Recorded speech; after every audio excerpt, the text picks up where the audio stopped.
हिंदी व्याकरण पाठ 3 शब्द विचार के विषय में समझाएंगे। शब्द विचार, सबसे पहले हम देखते हैं शब्द। शब्द क्या है?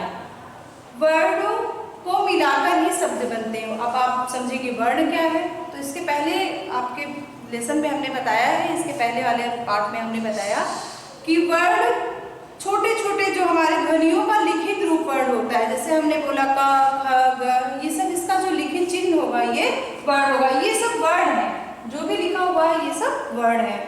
और शब्द क्या है? वर्णों के मेल से बनते हैं।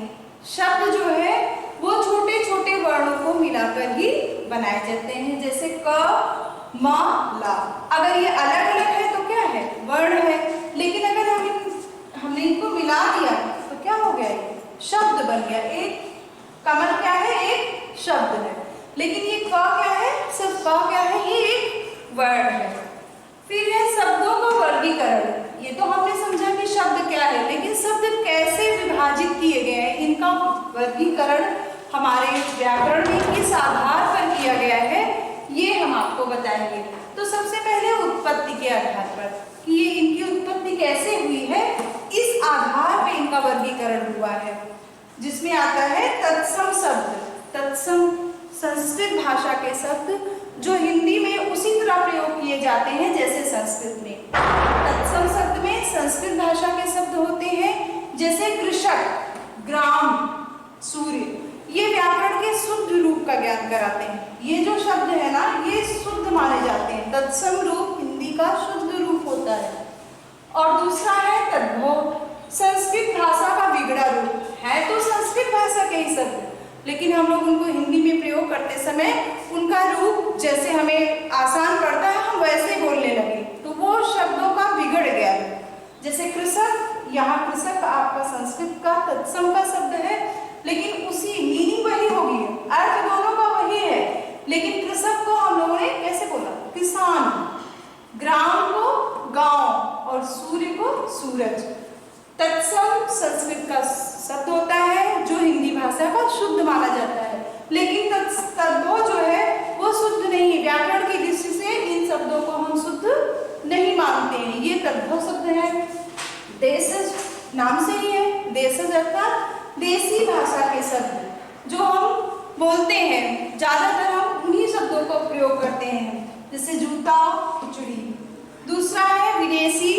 विदेशी अभी हमने आपको बताया था आगत शब्द, तो आगत जो है वही विदेशी है, विदेशी भाषा से आए हुए जो हमारी वर्णमाला के नहीं है। विदेशी भाषा के शब्द हैं जिनको हम हिंदी वर्णमाला की तरह ही बोलने लगे हैं, जैसे कागज, कैंची। ये सब हमारी हिंदी वर्णमाला के नहीं है, उर्दू या फारसी किसी भी वर्णमाला के हो सकते हैं।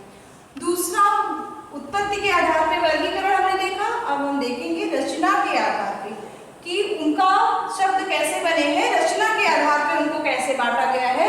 तो पहला है मूल शब्द। मूल शब्द जिनके सार्थक खंड नहीं होते। कुछ शब्द होते हैं ना जिनको हम अगर अलग कर दें तो दोनों का अर्थ नहीं निकलेगा, अर्थात सार्थक का मतलब आप समझते हैं ना, जिनका अर्थ निकले, और निरर्थक किसी का उल्टा होता है, निरर्थक जिनका अर्थ नहीं निकले।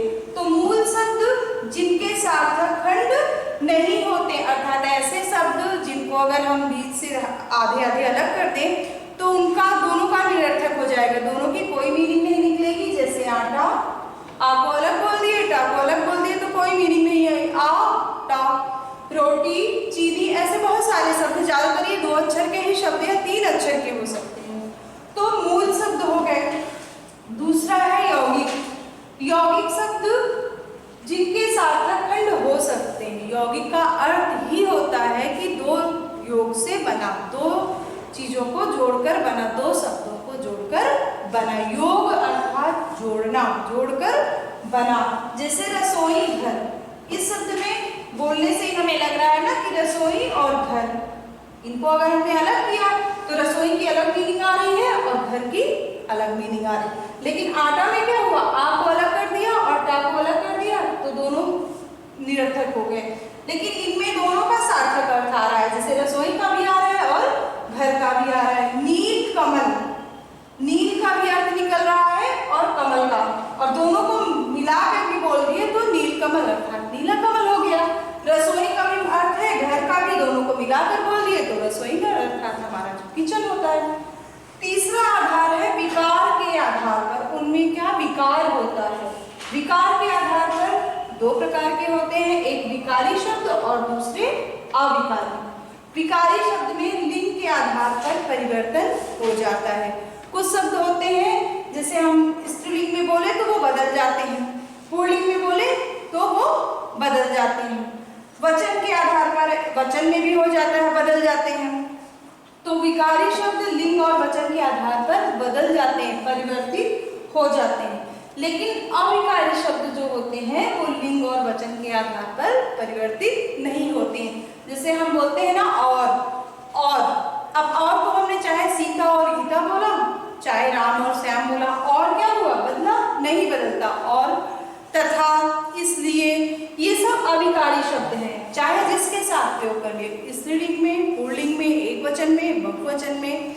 तो विकारी जो होते हैं वो वचन के आधार पर परिवर्तित होते हैं, लेकिन अविकारी वचन के आधार पर परिवर्तित नहीं होते हैं। दूसरा आपका है चौथा अर्थ के आधार पर। पहला आपने उत्पत्ति के आधार पर पढ़ा, दूसरा रचना के आधार पर, तीसरा विकार के आधार पर, अब चौथा आपका है अर्थ के आधार पर। अर्थ के आधार पर एकार्थी शब्द, कुछ शब्द ऐसे होते हैं जिनका सिर्फ एक ही अर्थ निकलता है, हाँ, लेकिन कुछ शब्द ऐसे होते हैं जिनका अनेक अर्थ निकलता है, अनेकार्थी अर्थ शब्द कहे जाते हैं। एक अर्थी में क्या होता है, एक ही अर्थ, उस शब्द का एक ही अर्थ निकलता है, परंतु अनेकार्थी में क्या होता है, उस शब्द के दो अर्थ निकलते हैं। जैसे दो या दो से अधिक भी, जैसे काल, काल का एक अर्थ होता है समय और दूसरा अर्थ होता है मृत्यु। तो कुछ शब्द होते हैं वो अनेकार्थी होते हैं जिनके दो अर्थ या दो से अधिक अर्थ भी निकल सकते हैं। तीसरा है पर्यायवाची शब्द। पर्यायवाची शब्द अर्थात एक शब्द, एक कोई शब्द है उसके कई सारे नाम वो होते हैं पर्यायवाची शब्द। जैसे जल का वायु, तीर, अंग, कई सारे शब्द होते हैं जिनकी मीनिंग एक होती है। और आपका है चौथा विलोम शब्द। विलोम का अर्थ होता है उल्टा, उल्टा किसी भी शब्द का उल्टा अर्थ देने वाले शब्द। जैसे छोटा, उसका अर्थ होता है छोटा रूप, लेकिन उसका उल्टा होता है बड़ा। तो विलोम शब्द का अर्थ है किसी भी चीज का उल्टा अर्थ देने वाले शब्द। तो आपको ये समझ में आ गया होगा शब्द विचार। शब्द क्या है, वर्णों को मिलाकर बोले गए हैं और इनका वर्गीकरण चार आधार पर किया गया है, उत्पत्ति, रचना, विकार और